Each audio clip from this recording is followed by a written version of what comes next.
Miss Umesh Paliwal, I am the co founder of unlisted zone. Friends, हमारे पास HDB financial की annual report आ गई है। रिजल्ट्स हमने पहले ही डिस्कस करे थे, उसका वीडियो आपको यूट्यूब चैनल पर मिल जाएगा, जहां हमने बताया था कि इसकी फाइनेंशियल परफॉर्मेंस कैसी रही है FY21-22 के अंदर। और हमने उस वीडियो में आपको बताया था कि जब इसकी एनुअल रिपोर्ट आएगी तो हम डिस्कस करेंगे इसकी एनुअल रिपोर्ट को और जानने की कोशिश करेंगे कंपनी के बारे में। तो चलिए शुरू करते हैं इस वीडियो को। तो इस वीडियो में 5-6 चीज़ें डिस्कस करूंगा। पहला डिस्कस करूंगा इसके बिजनेस मॉडल को, सेकंड डिस्कस करूंगा इसकी प्रॉफिट एंड लॉस स्टेटमेंट को, थर्ड में डिस्कस करूंगा इसकी लोन बुक को, चौथा इसके एनपीए कितने हैं, और इन्होंने कुछ ईसॉप्स इशू करे हैं अपने एम्प्लॉयज़ को, किस रेट पे करे हैं वो डिस्कस करेंगे। तो चलिए शुरू करते हैं इस वीडियो को। तो सबसे पहले हम डिस्कस करते हैं इसके बिजनेस मॉडल को, कंपनी करती क्या है। अगर मैं प्रोडक्ट एंड सर्विसेज की बात करूं, जैसे कि आप देख रहे हो, HDB offer a comprehensive bouquet of products and services offering that are tailor made to suit its customer requirement. ठीक है, तो मार्केट के अंदर जिनको लोन चाहिए होते हैं उनको बेसिकली लोन प्रोवाइड कराती है। अब किस किस टाइप की लोन प्रोवाइड कराती है वो मैं बताता हूँ आपको। सबसे पहले प्रोवाइड करती है consumer loans. For example consumer durable loan. अगर आपको टीवी परचेज करना है, रेफ्रिजरेटर परचेज करना है, air conditioner, washing machine, much more, मतलब अगर आप बाहर जाते हो और आपको इस टाइप के कुछ प्रोडक्ट खरीदने हैं और आपके पास पैसे नहीं है खरीदने के लिए, तो आप इनसे लोन ले सकते हो। जैसे बजाज फाइनेंस लोन देता है, उसी तरह एचडीबी फाइनेंशियल भी लोन देता है। तो आप 6 महीने, 8 महीने, 9 महीने के ईएमआई बना के उसको ईजिली पे कर सकते हो। डिजिटल प्रोडक्ट लोन, ठीक है, अगर आपको कोई डिजिटल प्रोडक्ट खरीदना है तो उसके लिए भी लोन देते हैं। लाइफस्टाइल प्रोडक्ट, जैसे आपको हाई एंड फर्नीचर लेना है, कुकिंग रेंज लेना है, तो इस तरह की जो चीज़ें हैं जो आपकी लाइफस्टाइल को अपग्रेड करती है, इस तरह की कुछ चीज़ें आपको खरीदनी है, and if you don't have the money you can take a loan from HDB financial. Personal loan देता है, if you need some personal loan वो आप इनसे ले सकते हो। ऑटो लोन देता है, अगर आपको कोई न्यू और या यूज्ड कार आपको लेनी है तो आप ऑटो लोन ले सकते हो। टू व्हीलर लोन ले सकते हो, गोल्ड लोन ले सकते हो। गोल्ड लोन ने जस्ट अभी थोड़े साल पहले स्टार्ट किया है, एक न्यू प्रोडक्ट है इनका, तो ये गोल्ड लोन के अंदर भी एंटर कर चुके हैं। तो ये तो है कंज्यूमर के लोन, जैसे हम रिटेल के जो क्लाइंट्स हैं उनको ये लोन देते हैं। इसके अलावा ये एंटरप्राइज को भी लोन देते हैं। एंटरप्राइज का मतलब हो गया जो कंपनीज है बड़ी बड़ी या छोटी छोटी एमएसएमईज हैं, उनको भी लोन देते हैं। तो वो किस टाइप के लोन देते हैं? पहला है अनसिक्योर्ड बिजनेस लोन। ठीक है, आप अपना बिजनेस कर रहे हो, आपके बिजनेस को पैसों की जरूरत है, तो आप एचडीबी फाइनेंशियल के पास जा सकते हो, उनसे अनसिक्योर्ड बिजनेस लोन आपको मिल जाएगा। Enterprise business loan, these loans are offer to self employed person. अगर कोई सेल्फ एम्प्लॉयड पर्सन है, किसी की कोई फर्म है, ठीक है, या पार्टनरशिप फर्म है या प्राइवेट कंपनीज है, तो वो यहाँ पे लोन ले सकते हैं। तीसरा है लोन अगेंस्ट प्रॉपर्टी। ठीक है, HDB provide multipurpose secured loan against property for business expansion and working capital requirement. आपकी कंपनी को कुछ एक्सपेंशन करना है, उसके लिए आपको पैसे की जरूरत है, अगर आपके कोई लैंड है, कोई प्रॉपर्टी है, वो आप सिक्योर रख के लोन ले सकते हो। या आपको वर्किंग कैपिटल के लोन चाहिए, मतलब डे टू डे ऑपरेशंस जो होते हैं बिजनेस के लिए, उसको जो लोन चाहिए वो आप इस के थ्रू ले सकते हो। ऑटो रीफाइनेंस कर सकते हो, लोन अगेंस्ट सिक्योरिटी ले सकते हो। अगर आपके पास म्यूचुअल फंड्स हैं, बॉन्ड्स हैं, इंश्योरेंस पॉलिसीज हैं, तो उनके अगेंस्ट भी आप लोन ले सकते हो। ठीक है, इसके अलावा एसेट फाइनेंसिंग करते हैं। HDB offer loans for the purchase of new and used vehicles and equipment for income generation to its borrower. मतलब ये एंटरप्राइज की बात कर रहे हैं। फॉर एग्जांपल आप कमर्शियल व्हीकल लोन लेना चाहते हो, आप मान लेते हैं लॉजिस्टिक बिजनेस के अंदर काम कर रहे हो, अब आपको चाहिए कि हमें नए ट्रक खरीदने हैं ताकि मेरा बिजनेस बढ़े, तो उस समय आप एचडीबी फाइनेंशियल में आके कमर्शियल व्हीकल लोन ले सकते हो। कंस्ट्रक्शन इक्विपमेंट लोन ले सकते हो, आपको ट्रैक्टर की ज़रूरत है या ऑफ हाईवे जो बड़ी बड़ी मशीन्स होती हैं उनकी ज़रूरत है, तो उसके थ्रू भी आप लोन ले सकते हो। Tractor loan is also one of that. अब इन्होंने माइक्रो लैंडिंग में स्टार्ट करी है। माइक्रो लैंडिंग का मतलब ये होता है ये जॉइंट लाइबिलिटी ग्रुप्स, जैसे आपने देखा होगा जो स्मॉल फाइनेंस बैंक हैं या एनबीएफसीज हैं, वो बेसिकली माइक्रो लैंडिंग करती है। मतलब गांव के अंदर अगर किसी को 50,000 का लोन, 10,000 का लोन, इस तरह के छोटे अमाउंट के लोन चाहिए, तो गांव में क्या आता है, जेएलजी बना दिए थे, जॉइंट लाइबिलिटी ग्रुप। मतलब 5 लोगों का एक ग्रुप बना दिया जाता है। उन ग्रुप जो 5 लोगों का ग्रुप होता है उसमें से एक को रिक्वायरमेंट है तो एक को दे दिया जाता है लोन, और जिम्मेदारी वो 5 लोगों की होती है कि लोन चुकाने की। ठीक है, तो उस तरह के माइक्रो लैंडिंग में उन्होंने स्टार्ट कर दी। इसके अलावा बीपीओ सर्विस देते हैं। जो एचडीएफसी बैंक है, ठीक है, उसका जो कलेक्शन कॉल सेंटर है वो एचडीबी फाइनेंशियल संभालता है। मतलब अगर आपको जैसे एचडीएफसी बैंक ने लोन दे रखा है और लोन की ईएमआई टाइमली इंटीमेट जाए कस्टमर को आपको ईएमआई पे करनी है, या अगर वो ईएमआई नहीं दे रहे तो उनसे कलेक्ट करना, तो वो सारा का सारा काम जो है कलेक्शन सर्विसेज का काम बीपीओ सर्विसेज के थ्रू होता है। तो these are some of the services, some of the products that HDB financial is offering to the customers. अब मैं डिजिटल की बात करूं, अब ये डिजिटल जा रहे हैं क्योंकि जैसे हमें पता है कि मार्केट के अंदर डिजिटल का ज़माना है। आज की डेट में अगर आपको लोन चाहिए और अगर आपको एचडीबी फाइनेंशियल के ऑफिस जाके लोन लेना पड़े, तो आज की डेट में लोग चाहते नहीं कि हम ऑफिस जाएं, क्योंकि उसमें टाइम ज़्यादा लगता है, कंपनी के लिए भी कॉस्ट आती है, तो हर चीज़ डिजिटल जा रही है। ठीक है, तो इन्होंने कुछ स्टेप्स लिए हैं डिजिटली इक्विप करने के लिए ताकि लोन फास्ट हो सके। तो डिजिटल लॉगिन एक ऑप्शन है to offer convenience to customer. The company has introduced a digital login process in partnership with select channels where customer can log in online without physically visiting the store or branch। तो आप online इनकी application है, application पे login कर सकते हैं। Application login करने के बाद आप वहाँ से लोन ले सकते हैं। आप ये चेक कर सकते हैं कि आपकी लोन की ईएमआई कब पे करनी है, अगर आपका लोन का स्टेटस कितना है, कितना लोन आपका कम हो चुका है, तो everything is available on the application now. ठीक है, so HDB financial services also taking steps so that they can also become digitally sound, so that they can get lot of customers in the future। अगर customer services की बात करें तो H D be on the go app के through आप कर सकते हो। व्हाट्सअप अकाउंट मैनेजमेंट है, इसके थ्रू जो भी लोन की इन्फॉर्मेशन चाहिए वो आप हाई मैसेज भेज के ले सकते हो। कस्टमर सर्विस बॉट इन्होंने लॉन्च किया, #आस्क प्रिया। तो इसके थ्रू, बॉट के थ्रू आप इन्फॉर्मेशन ले सकते हो, जो भी आपने लोन लेना है या जो एग्जिस्टिंग लोन है उसके बारे में अगर कुछ भी पता करना है, वो सब कुछ आप इनके थ्रू कर सकते हो। मिस कॉल सर्विस दे सकते हो, कस्टमर पोर्टल पर जा सकते हो।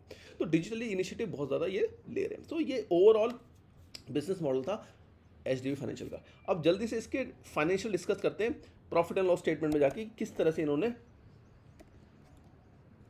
इस साल परफॉर्म किया है। तो देखिए, अगर मैं टोटल रेवेन्यू की बात करूं तो लास्ट ईयर 10,944 करोड़ का रेवेन्यू था, इस साल 11,306 करोड़ का रेवेन्यू है। ठीक है, तो थोड़ा बहुत इंक्रीज रेवेन्यू के अंदर है। इंटरेस्ट इनकम जो है वो थोड़ी सी कम हुई है। सेल्स और सर्विसेज जो मैंने बताया था, बीपीओ सर्विस एंड ऑल, उनसे लगभग 2363 करोड़ कमा रहे हैं। कुछ अदर फाइनेंशियल चार्जेस से कमा रहे हैं, तो थोड़ी बहुत इसके अंदर ग्रोथ हमें नज़र आती है। अगर मैं फाइनेंस कॉस्ट की बात करूं, मतलब जो इन्होंने लोन मार्केट में दिया है वो कहीं ना कहीं से बोरो किया होगा, उस पर जो कॉस्ट पे कर रहे हैं वो लास्ट ईयर 3,882 थी, इस बार 3,325 कम हुई है, 400-500 करोड़ के आसपास। इम्पेयरमेंट ऑन फाइनेंशियल इंस्ट्रूमेंट, ये लास्ट ईयर 3068 था, इस बार 2465 करोड़ है।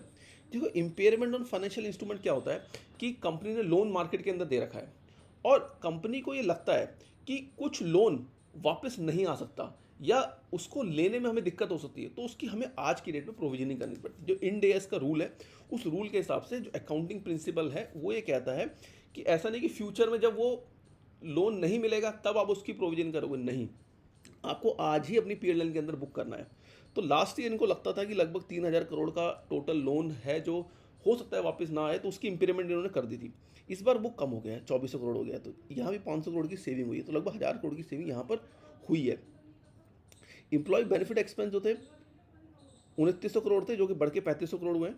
ठीक है, तो ओवरऑल देखा जाए तो last year profit before tax 500 crore का था, इस बार 1347 करोड़ का है।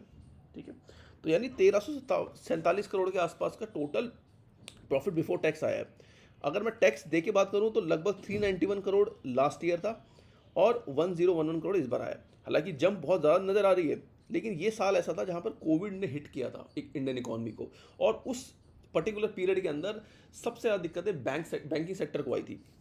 तो हम इससे कंपेयर नहीं कर सकते। अगर लास्ट ईयर देखोगे 1920 का, मतलब FY20 देखोगे 31 मार्च 2020, तो उसमें लगभग 1000 करोड़ के आसपास का टोटल प्रॉफिट था, जो कि सेम आया है। तो इसका मतलब ये है कि जो प्री कोविड लेवल था, जो प्री कोविड लेवल, अगर आप पिछले 5 साल की ग्रोथ देखोगे, मतलब 15-16, 16-17, 17-18, 18-19, 19-20, ये 5 ईयर्स की अगर एचडीबी फाइनेंशियली ग्रोथ देखो तो बड़ी ज़बरदस्त थी।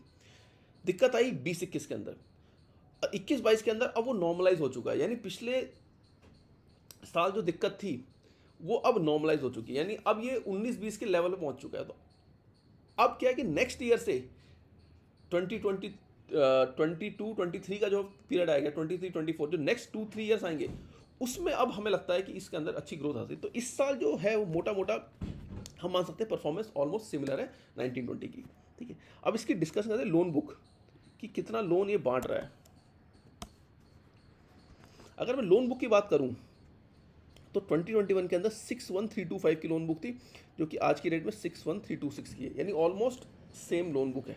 ठीक है, अब इस 61326 के अंदर से 46644 यानी 46,644 करोड़ जो है ना वो सिक्योर्ड लोन है, यानी उस पर कोई दिक्कत नहीं है, वो टेंजिबल एसेट्स के थ्रू सिक्योर्ड है। अनसिक्योर्ड लोन जो है पर्सनल लोन्स हो गए, इस तरह के लोन्स है, वो 141682 करोड़ के हैं। ठीक है, तो टोटल लोन है ये। अब देखो इसमें से इम्पेयरमेंट लॉस अलाउंस किया है इसने। देखो इसको ये लगता है कि लास्ट ईयर 2723 का टोटल इम्पेयरमेंट किया था कि ये लोन जो है दिक्कत में आ सकता है, इस साल वो 4163 करोड़ है। इसी की वजह से आप देखोगे तो अगर मैं इसको माइनस कर दूं तो इसकी लोन बुक हम मानते हैं 57162 की है और लास्ट ईयर 58601 की थी।